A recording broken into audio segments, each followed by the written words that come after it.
This is Katie Terschel interviewing Molly Mazzolini. If you could go back in time to school today and conduct an independent study project that would benefit you in your career, what would the project entail?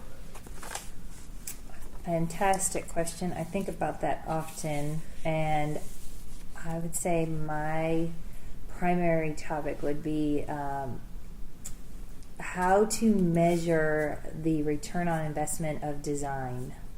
And by that I mean, let's say Ohio University wanted to rebrand or wanted to take a look at their campus athletic campus master plan and take a look at each sport having a logo and implementing it into the different venues, or maybe it's a big time event like Major League Soccer's championship game and their cup. And how would they rebrand, and what would the impact be if they invested in hiring a firm like Infinite Scales to help them create a branded environment? What would that return on investment be for them?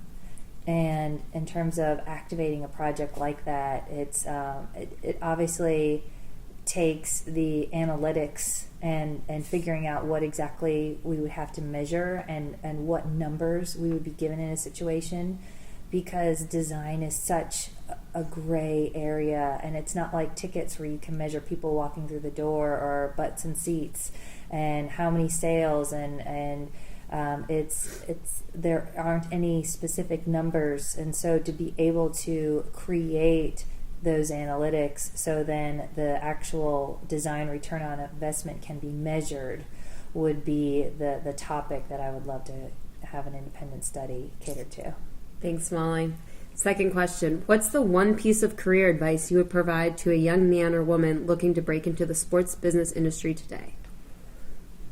The piece of advice would be to stay on top of the current events, and I think by the one-stop shop for me has been Sports Business Journal and Sports Business Daily, and so by that it's really about the sports business side of things, not necessarily staying current on who's winning and losing. I mean, obviously that's a given, but it's what's going on in the industry, and more specifically the career that you're looking to get into.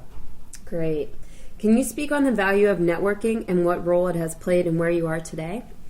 Yes, networking is no matter what industry you're in or looking to go in, it's fantastic, and it allows you to get to places that you may normally not have access to.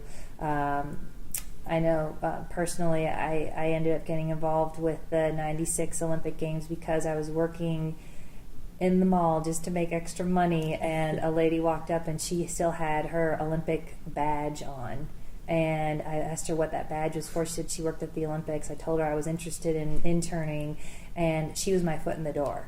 And it's just right place, right time, and she was my one connection, and once I got my foot in the door, continued to work it so I could be so I was asked to come back and work for the actual 96 Olympic Games. Great story. What was the toughest hurdle that you had to face to get where you are today?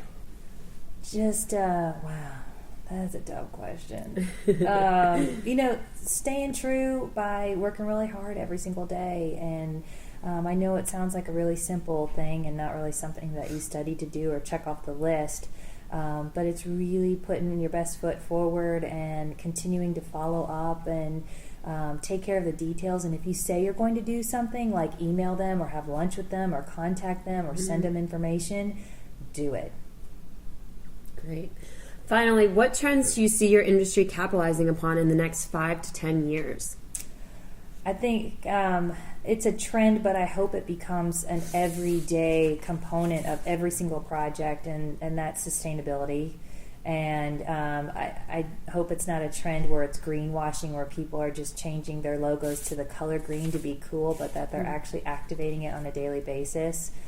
And I know for Infinite Scale, we just started a new division called Rescale, where we take all of our dated event graphics and turn it into products.